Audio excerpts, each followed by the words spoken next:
This program is brought to you by the Vegetarian Society of Hawaii, a nonprofit organization dedicated to sharing with the community the many benefits of a vegetarian diet.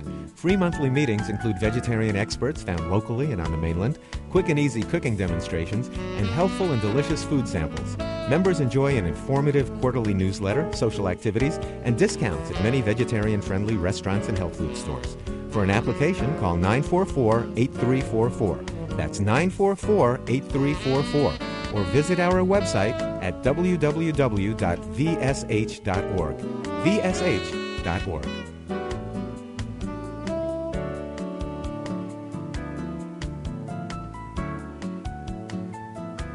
Aloha and welcome to the monthly public lecture of the Vegetarian Society of Hawaii. It's good to see all of you here tonight. The Vegetarian Society of Hawaii, since 1990, has continued to follow our mission of promoting human health, animal rights, and protection of the environment by means of vegetarian education, as we've grown to become one of the largest nonprofit vegetarian societies in the nation. We'd like to encourage those of you who are not yet members, and even those of you who are not even vegetarians yet, to join the Vegetarian Society of Hawaii tonight. Our members receive an informative newsletter as well as discounts at Down to Earth and at many vegetarian-friendly restaurants. And you may also be invited to participate in some enjoyable social events. And be sure to sign up for a membership before you leave tonight. In that way, you can start saving right away. Please be sure to stay after our program and sample some delicious vegan food samples provided by the generosity of Down to Earth Natural Foods. We're videotaping tonight's presentation for a broadcast on the VSH TV series Vegetarian. On Oahu, you can watch it on Alelo, Channel 52, every Wednesday at 11 a.m. and currently on Thursdays at 6 p.m. You can also go to our website, vsh.org, to see videos of this and many of our other previous presentations. You'll also find lots of other great information there, including recipes, our famous dining guide, past newsletters, and even a link to our own Facebook page. It's now time for our special guest. We're delighted to have with us tonight our own Scott Owen Snarr. His presentation is entitled, You Are What You Eat, Food and Identity in the 21st Century. Scott Owen Snarr, who has been a VSH volunteer since 2004, is the editor of and a regular contributor to the Island Vegetarian, the newsletter of the Vegetarian Society of Hawaii. He earned a Bachelor of Science degree in Family Resources from the University of Hawaii at Manoa, where he founded the Vegetarian Club during his junior year. A vegan for over 16 years, Scott currently lives in Taichung, Taiwan, where he studies Chinese and teaches English. He is also a freelance writer and editor, currently working on various contributions, and in Scott's talk, he will show us how, in a fast-changing world, our archaic notions about eating are leading us to make food choices that have disastrous consequences. Please welcome Scott Owen Snarr.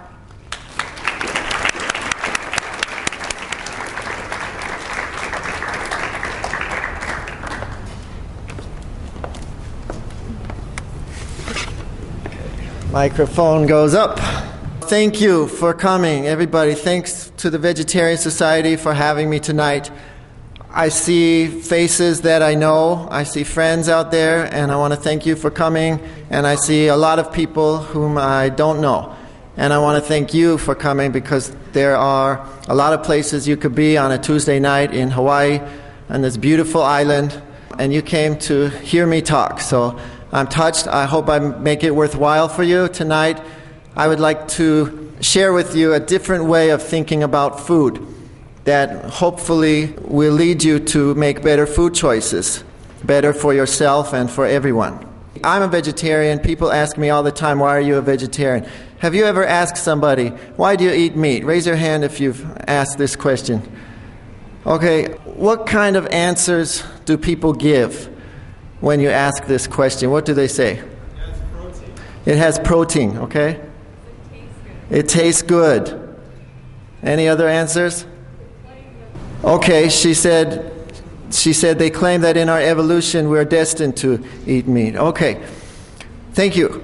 Usually when you ask people why they eat meat, they refer to things like taste, nutrition like the protein, texture, satiety like the feeling of fullness you get when you eat meat, or maybe it's convenient. So in other words, people tend to refer to the physical properties of meat. You could call it the objective properties, or I'm going to call it the tangible qualities of meat. Now, I want you to imagine for a minute that you're at a football game. Maybe it's the Super Bowl. You see these guys. They're dressed in these Packers clothing. And I want you to think for a minute about why they dress like this at a Packers game. I will suggest a few possibilities.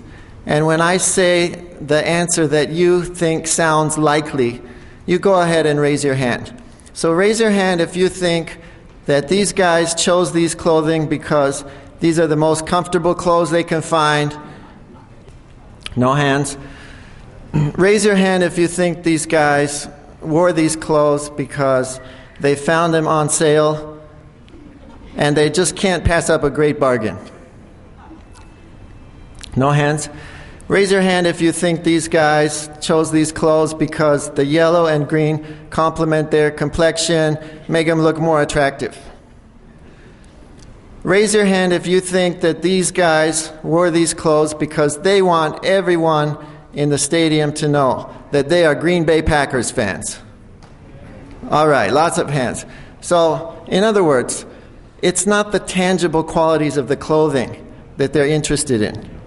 It's the subjective qualities. It's the things that the clothes symbolize. It's what it says about them. And we can call that the abstract qualities. So this kind of highlights an idea that maybe you've thought of before. Consumption is an important component of defining social identity. We consume things because we identify with those things. They say something about us that we want others to know. For example, people drive cars to position themselves in society. That's my car. That's my other car. Food is no exception. Food consumption habits signal how one wants to be seen, what resources one commands, and what one's values are. So, going back to the meat, do you think it's plausible that some people eat meat not just because of the taste, not just because of the protein, but also because of what it says about the person who's eating it, what it symbolizes? Let's look at it another way. The consumption of meat has deep-seated social meanings, perhaps more so than for any other type of food consumption. So meat's a very powerful symbol among foods. Now let's look at it another way. Those of us who are vegetarian and vegan activists, we know a lot of great reasons to be vegetarian. There's the health reason. A well-planned vegan diet is superior to a meat-based diet in almost every way. Eating meat contributes to lots of health problems like heart disease, cancer, stroke, diabetes, etc. So that in itself is a good reason to be vegetarian. The animals. People kill 60 billion animals a year worldwide. Big moral issue. That in itself is a compelling reason to be vegetarian. There's the environmental reason. Livestock production is the leading contributor to greenhouse gas emissions, to climate change. This cow is being tested for methane emissions. And there's the humanitarian reasons. Meat production requires so many resources when other people in the world are struggling just to have enough resources for basic survival. So there are a lot of great reasons to be vegetarian. What if I were to tell you that meat were popular not despite these reasons, but partly because of these reasons? In theory, if people ate meat just because of the tangible qualities, the taste, the texture, and so forth, we should be able to reproduce those same qualities from plant sources, and everyone would make the switch. And that's what we have in the last decade or two. We've had an amazing number of vegetarian and vegan meats and cheeses and things come on the market. Some of them mimic the flavor and texture of meat very well. They have lots of protein. They taste good. They're obviously much healthier. But yet, people aren't making the switch en masse. Now think about these guys at the Packers game again. What if you were to try to get them to give up their Packers uniform and put on this Steelers outfit? You could argue that this Steelers uniform is made from a better quality fabric. It's more durable. It's more comfortable for watching the game in the sun. You could even tell these guys it's made from 100% organic cotton. But do you think you're going to get very far with them? No, because they're not interested in the physical characteristics of the clothing. They're just interested in what it says about them. So to get them to switch from these clothes to these clothes is going to require a fundamental shift in values. And likewise, to get people to switch from eating meat to eating vegetarian foods also requires a fundamental shift in values. So what does meat symbolize? What does it say about a person who eats it? There's a lot of research on this. Meat symbolizes power and dominance, especially power of some groups over other groups. Meat symbolizes status and wealth, masculinity and virility, and finally, social bonds. I will explore each of these in more depth tonight. So this is basically the outline of the remainder of my talk. Some of the origins of these symbols are obscure and primitive. And today the world's changing very fast. In addition to these, meat and other foods can help a person identify themselves as one of a family, part of an ethnicity, as one of a national identity. This is beyond the scope of my talk tonight, but the place that I would like to start is human identity. Eating meat can help define a person as being human. What do I mean by that? The thing that sets humans apart from other animals and the rest of nature is our fascination with setting ourselves apart from other animals and the rest of nature. And the way we do that is by eating meat. Of course, there are other carnivorous and omnivorous animals in nature, so we're not unique in that regard alone.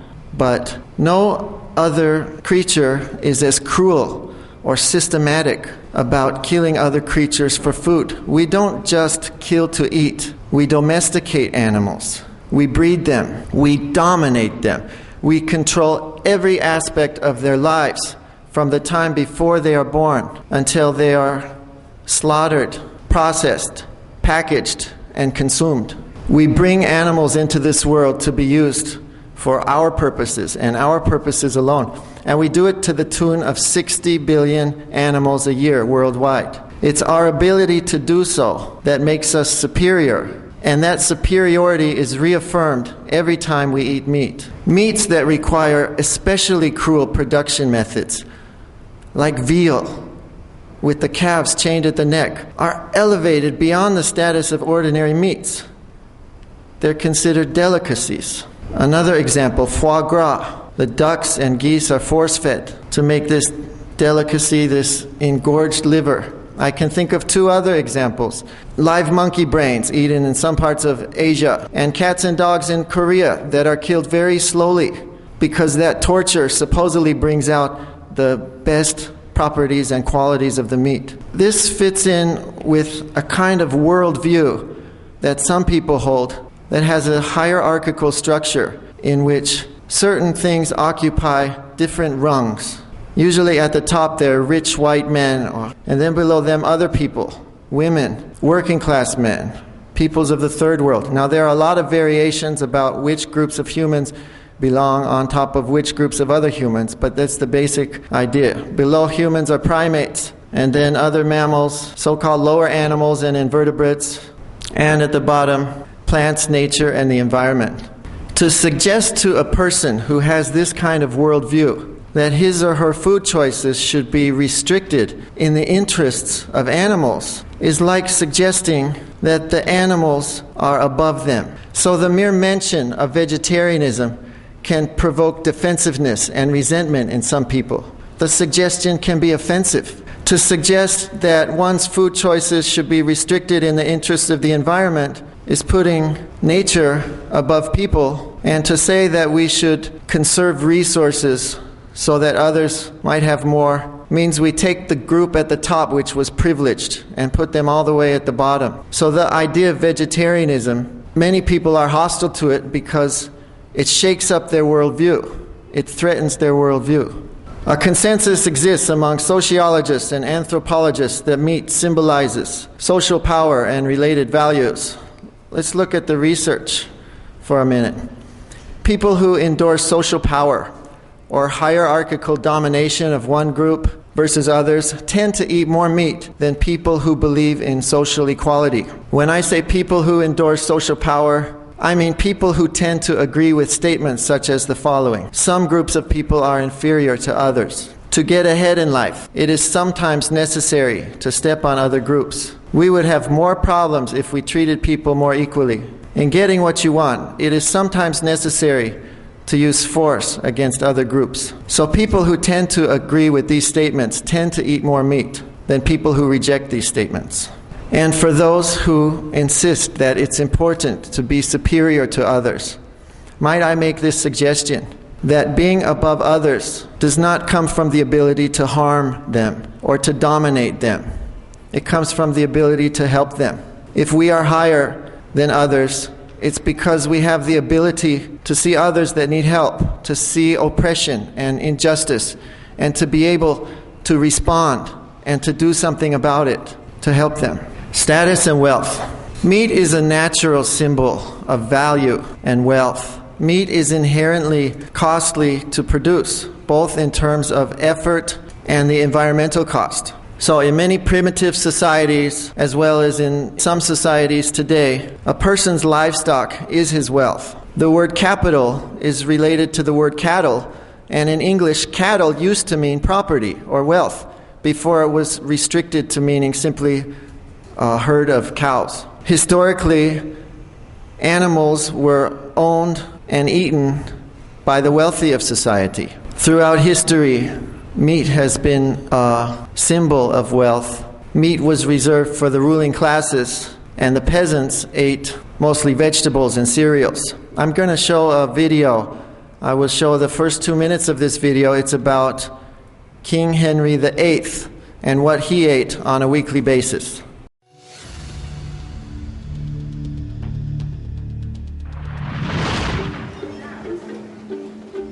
So how much did Henry eat?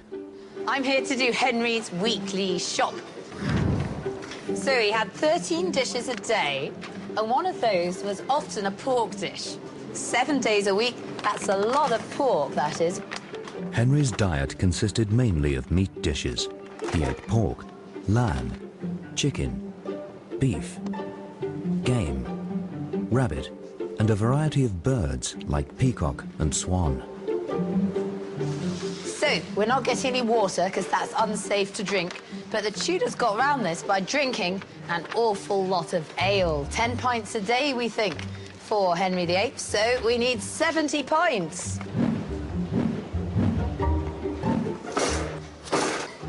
"70 pints of ale, but that's not all. Okay, red wine, we need lots of this. Henry's red wine would have been quite sharp.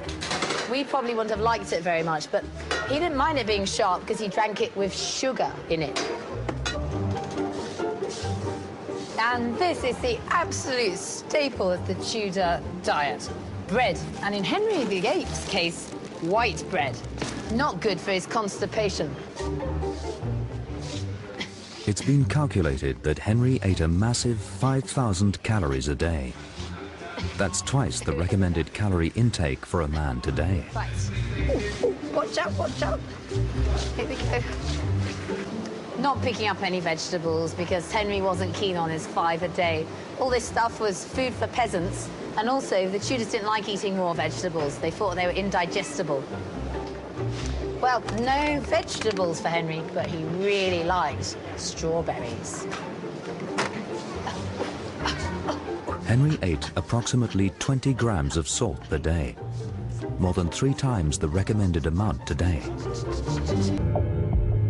Henry's diet also has a huge impact on the inside of his body which is revealed in a virtual autopsy.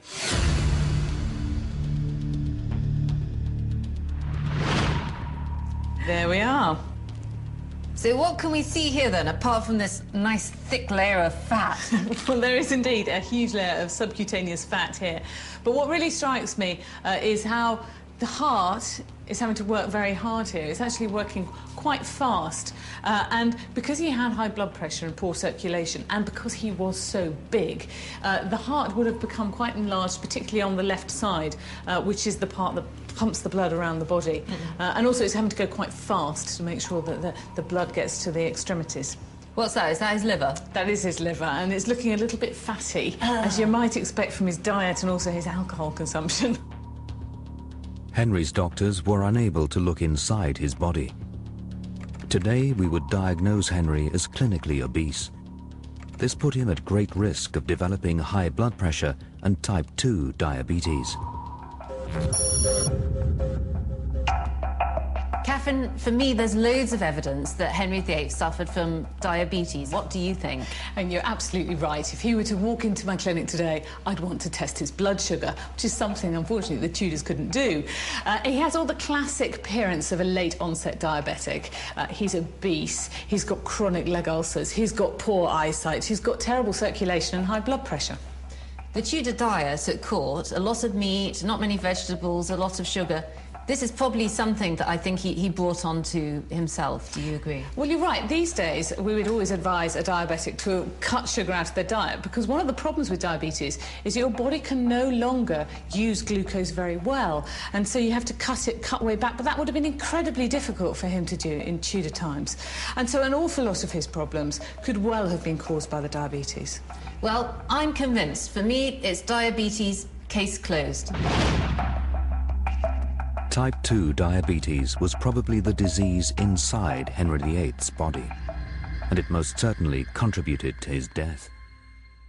So King Henry VIII, pork, lamb, chicken, beef, game, rabbit, peacock, swan, other poultry, ale, white bread, strawberries, no vegetables, 5,000 calories a day. In today's world, economies are much stronger. In countries with high incomes, meat eating tends to be high, as represented by the yellow line. In developing countries that have rising incomes, meat consumption is also rising, as represented by the blue line.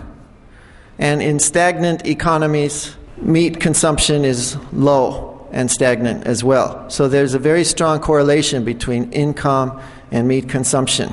Meat is inherently wasteful. For example, it takes about 13 gallons of water to produce a single orange, about 100 gallons to produce a potato, 400 to make one egg, and somewhere between 4,000 and 18,000 gallons of water to make one hamburger. I put 4,000 in here because if I put 18,000, the others would be so small that you wouldn't be able to see them. So meat's an extremely wasteful use of resources, and water is just one example of that. Eating meat in a way can be like buying an expensive car. It means that you have so much money to buy something that you don't need, that there must be more where that came from. So it's a symbol of status and wealth.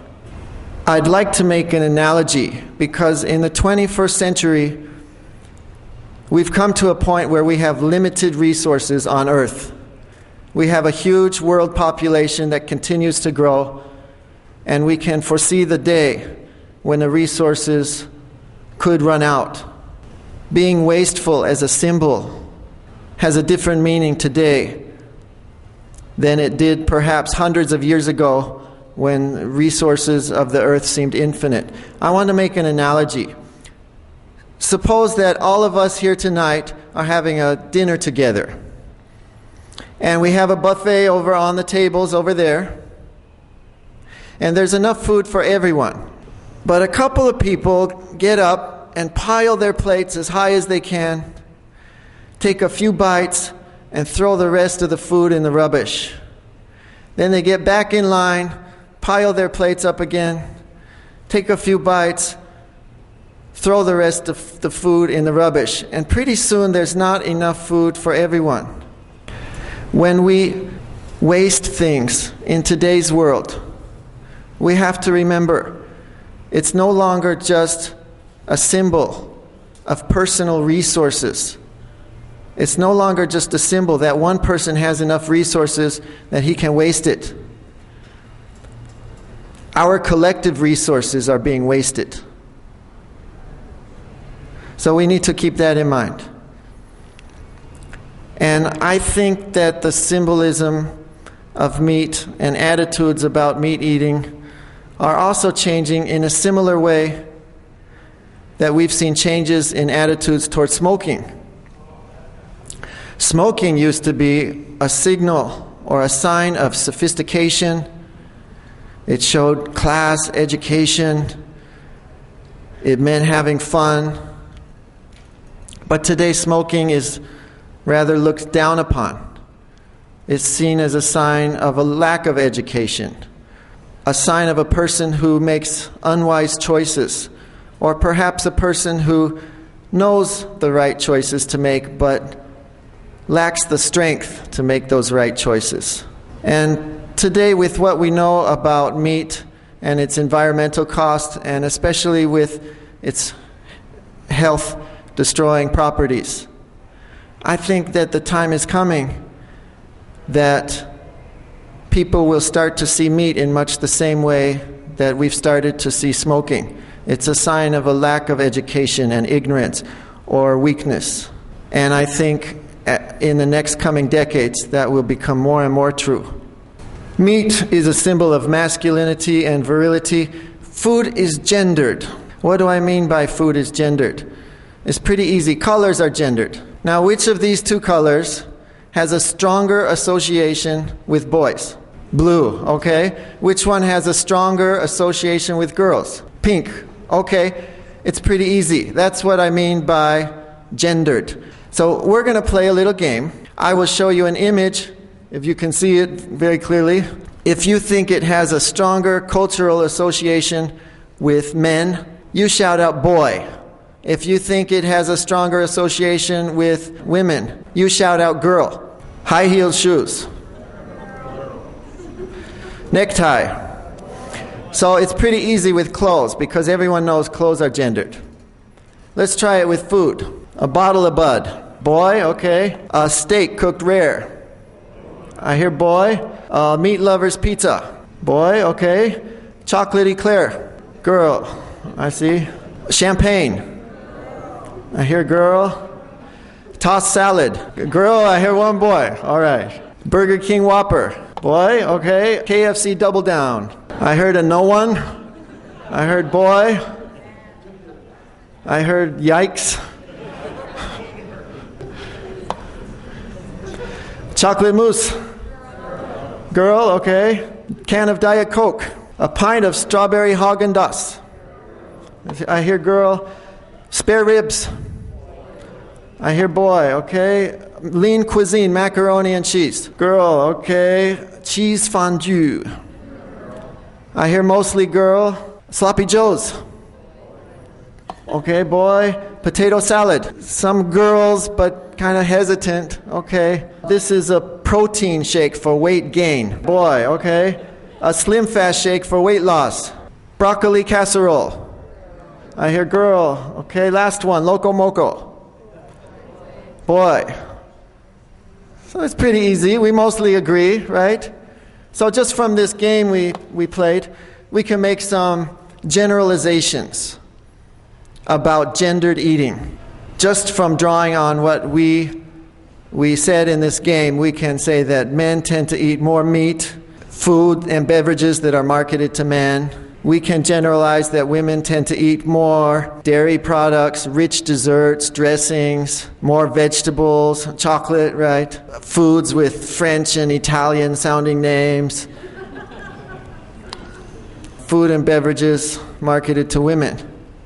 How does that stand up against the facts? Well, there was this study done a few years ago that found that the main differences between men's and women's eating in America are that men tend to eat more red meat, poultry, and seafood. Women tend to eat more fruits, vegetables, nuts, eggs, and yogurt. It will vary from country to country. I did find another study done in Britain that had very similar findings. Men eating more meats of all kinds and a few minor differences and so forth. We know that among vegetarians, about 2/3 are women. A different study found the same thing was true for vegetarians and vegans, and semi-vegetarians and vegans, and people who have reduced the amount of meat they eat or intend to reduce the amount of meat they eat. Now I'm going to show you another video. It's a car commercial.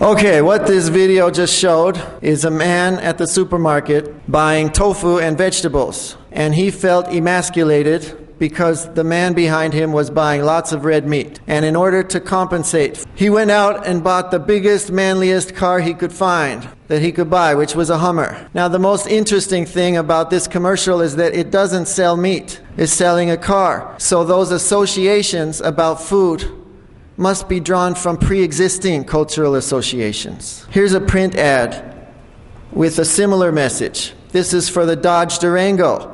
It says, "It's a big, fat, juicy cheeseburger in a land of tofu."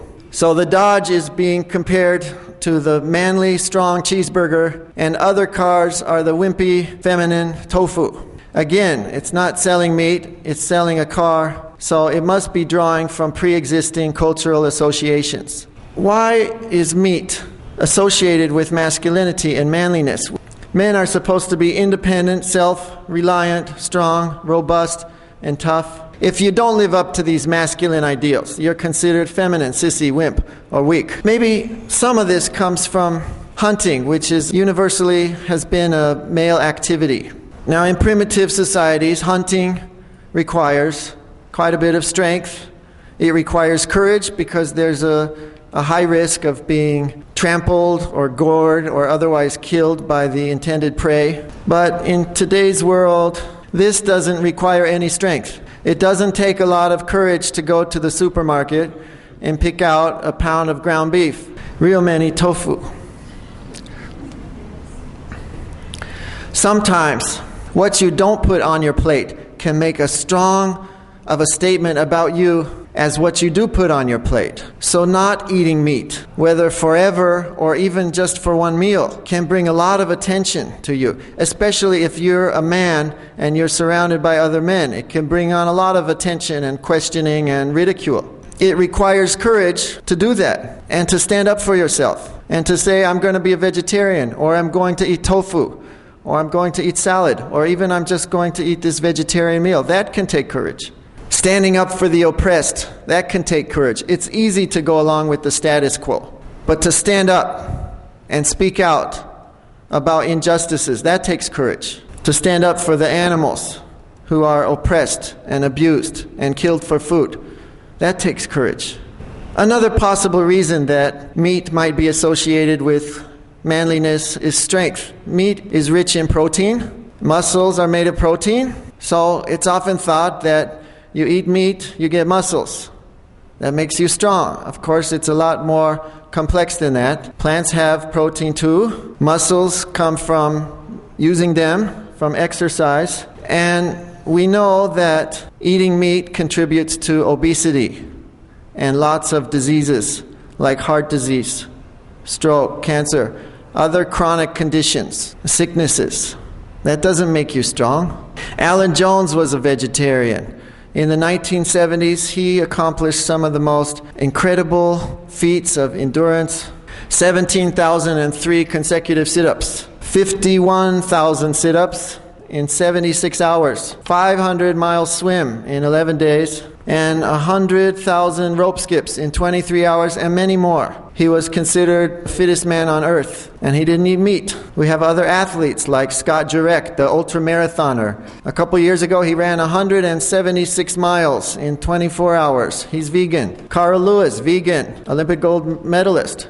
There are vegetarian and vegan bodybuilders. The home run champion, Prince Fielder, he became vegetarian a few years ago. One more reason that meat might be associated with manliness has just come to light over the past century, as science has shown us that meat is very unhealthy, and it can be classified as a risky and unhealthy behavior. Men take part in risky and unhealthy behaviors far more than women. In 1975, an Israeli biologist, Amat Zahavi, came up with the handicap principle. He observed that in nature, in many animals, a lot of the times the traits in males that females are attracted to are actually survival handicaps. The peacock's tail is the most famous example. This is a survival handicap. The bigger the tail, the more it weighs, which will slow this male down. The longer it is, maybe making it easier for a predator to catch from behind. And it can attract the attention of potential predators. But the larger and more flamboyant this tail is, the more attractive it is to the female. And I want to make a note that in some species it's the reverse. In some species the females have the traits that attract the male.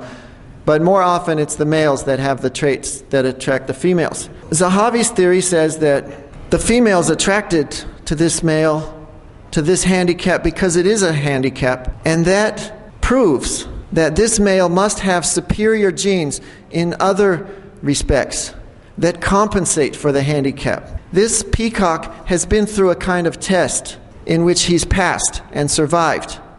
So he must have other good genes that more than compensate for the handicap, and that's desirable for the female to pass on those genes to her offspring. Now, Jared Diamond, the famous biologist, suggested that this is what's going on when men engage in risky and destructive behaviors such as bungee jumping, smoking, drinking, and doing drugs. It's an unconscious signal to women that the man must have better genes in other ways because he has extra health to spare, or he can survive dangerous situations. And it's also a signal to other men, proving his worthiness of a high rank amongst men. Now, this will help explain the success of restaurants like the Heart Attack Grill. This is a real restaurant in Arizona where the owner dresses like a doctor, the waitresses dress like nurses. The customers can order triple bypass burgers, fries fried in pure lard. They can buy unfiltered cigarettes. Now, obviously, the owner and the customers are not ignorant that this is extremely unhealthy behavior. They seem to be celebrating it. They're celebrating unhealthy behavior, but why?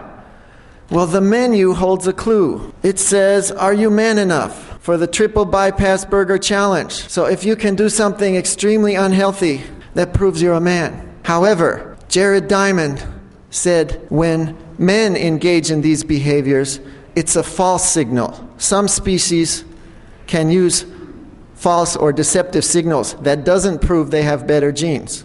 If the signal is true, we should expect that men who want to prove their masculinity by doing unhealthy things should live longer and better. But what we know is this: men engage in over 30 risky and destructive behaviors more often than females at any age.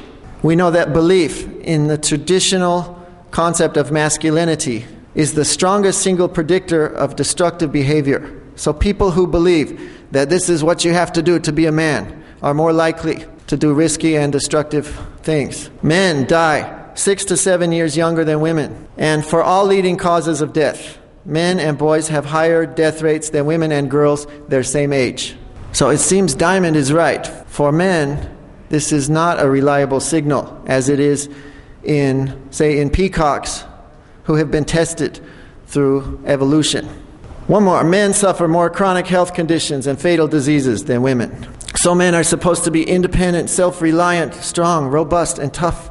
And men who fail to live up to those ideals are considered weak, sissies. But this is a very narrow definition of masculinity. Men are supposed to be independent, but they have to live up to the expectations of other men and some women. by fitting inside this box. So we need to think about masculinity in other terms. We need to think outside the box. And we need to consider a lot of other qualities that men have. A lot of other qualities that can represent masculinity. For example, men can be compassionate, cooperative. Men can be intellectual, peaceful, responsible. There are many more that you could add to this. So we need to expand our concept of what it means to be a man. We need role models of men who don't fit the traditional idea of just being tough and strong. And we have a lot of role models if we look around. You guys know these faces, right? Shintani from Hawaii, right? Neil Barnard, John McDougall, Michael Greger. These men are teaching millions of people about the vegan diet, helping them improve their health. Isn't that a great role model of what a man can do? We have great thinkers throughout history. Just to name a few: Pythagoras, Leonardo, Tolstoy. They were vegetarian. Einstein, I'm not sure if he was 100% vegetarian, but he did say he believes nothing will increase the chances for human survival more than an evolution to a vegetarian diet. Albert Schweitzer and Cesar Chavez, some of the greatest humanitarians, they were vegetarians because that was part of their quest for justice. Justice wasn't just justice for humans. It was also justice for animals, justice for everyone. We have modern-day thinkers like the philosopher Peter Singer, Congressman Dennis Kucinich, and author and environmentalist John Robbins. We have artists who are men, like Paul McCartney is vegan. Dan Ferraro, the cartoonist, is vegan. The actor Woody Harrelson. Tom Schultz of Boston. Any Boston fans? All right, he's vegan. Now, these men can't credit being vegan for their success, but their being vegan takes away nothing from their accomplishments. Takes away nothing. We have spiritual vegetarians like Ralph Waldo Emerson, Daniel of the Bible, Emanuel Swedenborg, and his disciple Johnny Appleseed. And of course, no mention this man, Mahatma Gandhi. Virility and meat also have a strong association, and I'm not sure why. It could be because meat is otherwise associated with masculinity, and virility is a part of that. Virility can be defined as male sexual power, an interest in sex and an ability to perform. So I'm not sure where this association comes from, but science shows us that they don't match. A diet that is high in animal foods slowly closes off the arteries in the body. Now, when this happens in the heart, it can cause a heart attack. When it happens in the brain, it causes a stroke. And when it happens in the penis, it causes erectile dysfunction. It's the same process at work in different parts of the body, and the arteries of the penis are narrower. So it tends to happen first in the penis. In fact, erectile dysfunction or impotence is a very reliable predictor of heart attack. I'll spare you the picture.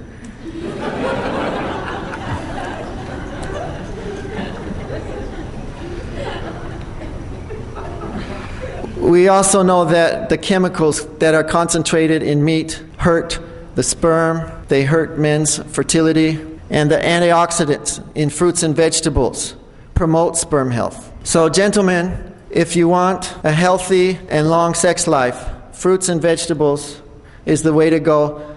Low-fat, plant-based diet, that's what the science says. This is a symbol of virility. There was one study done, the only one of its kind that I know of. It found that men smelled more pleasant and more attractive to women while they were on vegetarian diets than when they were on meat diets. I've said a lot about men. I haven't said a lot about women so far. I will say a little bit about women. Women have a role to play in all this. Women have a role to play in selecting a mate. And in species in which potential partners can observe each other for a long time, they don't need to rely on these subconscious signaling like the peacock. In species when the potential mate displays of masculinity like driving motorcycles without a helmet or eating quadruple bypass burgers. And women should understand that when they choose men who engage in those kind of destructive behaviors, it not only doesn't mean better genes, it means that man is likely to die younger, have more health problems, and teach those bad habits to their offspring. Most women still are responsible for most of the cooking and shopping. They're responsible for feeding their families. And this could potentially be a unique opportunity for women to make healthier choices for their families. However, there's a double standard at work, as shown in this advertisement. This says, "Why husbands leave home." The ad goes on to suggest men abandon their women because they're dissatisfied with the kind of food that women cook. It then suggests that a woman can keep her man happy and loyal by feeding him Schrafft's fish cakes. But this ad and many others like it highlight the kind of double standard that exists for women. They're responsible for more work. They're responsible for more cooking and shopping. But they don't get to make those free choices. They have to do it to please their men. And so there's some gender inequality going on that needs to be fixed. Okay, moving on to the last section about social bonding. Food is at the center of culture, and meat is usually at the center of food. So anytime people come together to talk or celebrate, there's usually food with meat at the center. I want to talk about a study that was done last year, or published last year. The researcher recruited 82 men and divided them into two groups, a control group and a variable group, and asked each group to sort photos. Now, among the photos in the variable group, there were some images of meat. But among the photos in the control group, there were no images of meat. While the men were sorting, the researcher measured the aggression of those men in each group. Which group do you think was found to be more aggressive? The group who saw images of meat, or the group who did not see images of meat? The answer might surprise you. It surprised the researchers. It was found that the men who were in the presence of images of meat were less aggressive than the men who did not see any images of meat. So the researchers were surprised, but then they went on to explain it. They said, well, our primitive ancestors would have been more calm in the presence of meat, surrounded by family and friends, and having something to eat. There are theories that support this. They are just theories, but there are some popular theories. We can make two observations about meat that are relevant. One is that humans cannot eat a whole animal at one time, even a small animal like a chicken, much less a giraffe or a mammoth or something. And second, meat spoils very quickly. So for primitive hunters, the best strategy for survival turns out to be sharing meat, which leads to reciprocation. And some people say this led to larger and more complex societies. The Eskimos have a saying, the best place to store your meat is in another person's stomach, because the next time they have meat, they will share it with you. The other observation about meat is that humans are not natural hunters. For humans, it's a technology that had to be developed. In order to hunt successfully, humans had to learn how to cooperate and communicate better than they did before. It takes a lot of communication and cooperation among several people in a primitive society with primitive technology to make a successful hunt. So this too supports the idea that eating meat and hunting led to larger, more complex societies, greater cooperation and ability to communicate among people. Some people say that tens of thousands of years ago, when certain groups of human beings faced famine, they didn't have enough plant foods to eat, they had to come together to learn to hunt. They had to learn to cooperate. They hunted, they got meat, and they survived. But what do we make of this idea? Does that mean that we have to continue the tradition of eating meat in order to thank our ancestors? Because if they didn't do that, we might not be here? Does it mean that we should eat meat as a celebration of human existence? I don't know if these theories are correct, but nobody knows if these theories are correct or not. They're just theories, and I'm not going to try to discredit them. I do want to put them in the context of today's world, the 21st century. We have agriculture, we have technology. The world is changing a lot. The circumstances of human existence have completely reversed from the tens of thousands of years ago when the practice of hunting arose. So let's put this in the context of today's world. United Nations 2006 found that livestock was the leading contributor to global warming. in terms of anthropogenic greenhouse gases, more than industry, transport, energy, or any other sector. Now, some scientists at World Watch Institute looked at those numbers, found that the United Nations report had underestimated certain things, assigned certain things to the wrong sector, and ignored certain things. And they said that livestock is probably responsible for about half of man-made greenhouse gas emissions. A Dutch study found that if the world makes a planetary shift to a vegetarian diet, we will save $20 trillion in the costs of fighting climate change. $20 trillion. $100 looks like that. That's a measly $1 million. That's $1 billion. Now we're getting somewhere. Double stack those. You can fill a warehouse the size of Costco. Now you've got $1 trillion. Let's get 20 of those. Who wants to save $20 trillion? Raise your hand. Yeah, so you're all going to be vegan, right? It's getting worse.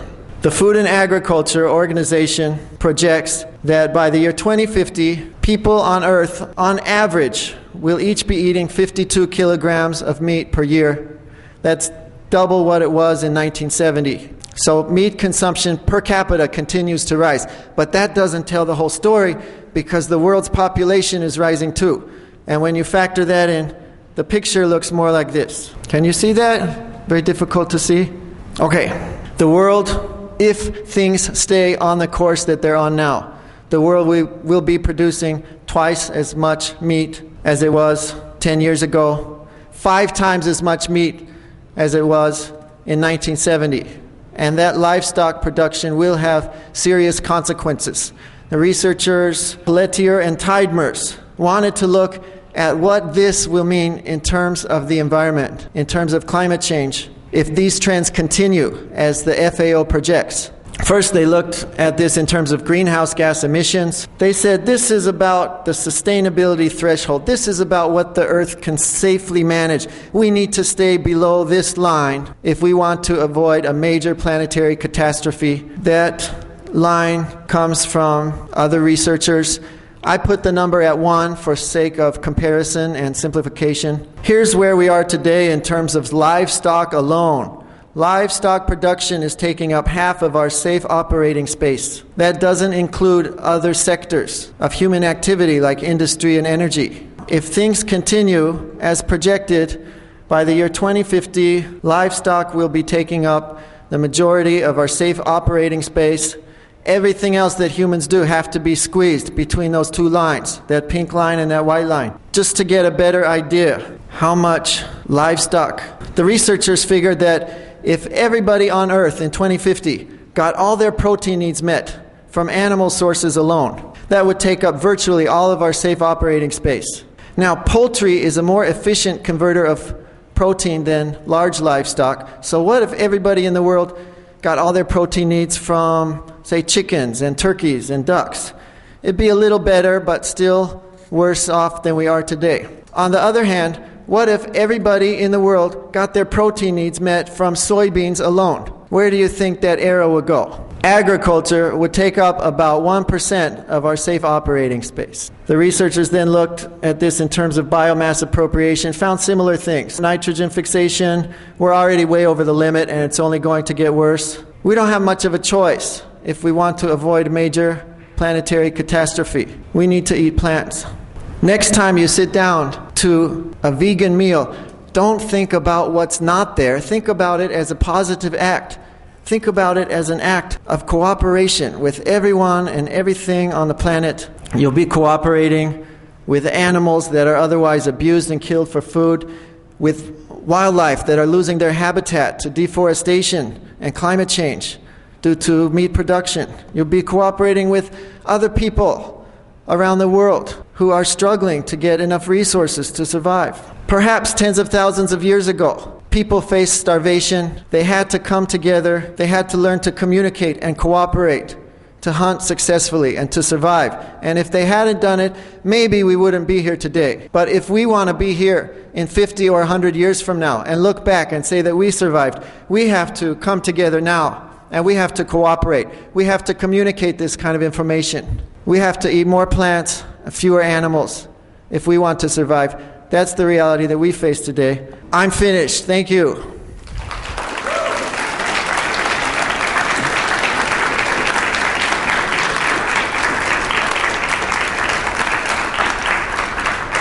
Do we have time for a couple of questions? Okay, the question is, do soybeans have complete amino acids that humans need? I'm going to break this question into two parts because, first of all, I'm not an expert on nutrition, and I think Bill could better answer the question. And second of all, in the scenario that I showed, in which you feed everybody with soybeans alone, this was kind of an endpoint scenario to give you a better idea of what will happen if we feed plant foods. So the researchers are not suggesting that people eat only soybeans. But as far as the nutrition aspect, I'm not the person to ask. Are they teaching this kind of things in school? No. No is the answer. I'm a teacher. I teach English at a cram school in Taiwan. And it's not part of the curriculum, but there are ways that I can work it in a little bit. There are more environmental things in textbooks nowadays, and there is one in a textbook that I'm using now that talks about water. Save water by taking shorter showers, and save water by turning off the faucet while you brush your teeth, and so forth.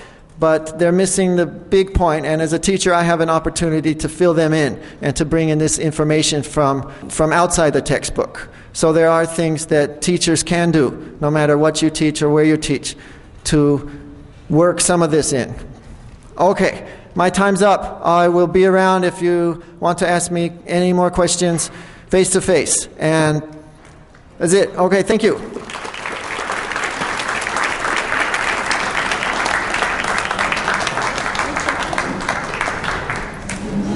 Thank you, Scott Owen Snarr, for giving us such a wonderful presentation on interesting reasons as to why we make poor food choices often and how and why we can do better. Thank you all for coming tonight. We invite you to enjoy some delicious vegan refreshments courtesy of Down to Earth. Mahalo, thank you all for coming, and have a safe return home. Good night, everyone. This program is brought to you by the Vegetarian Society of Hawaii, a nonprofit organization dedicated to sharing with the community the many benefits of a vegetarian diet. Free monthly meetings include vegetarian experts found locally and on the mainland, quick and easy cooking demonstrations, and healthful and delicious food samples. Members enjoy an informative quarterly newsletter, social activities, and discounts at many vegetarian-friendly restaurants and health food stores. For an application, call 944-8344. That's 944-8344. Or visit our website at www.vsh.org. vsh.org.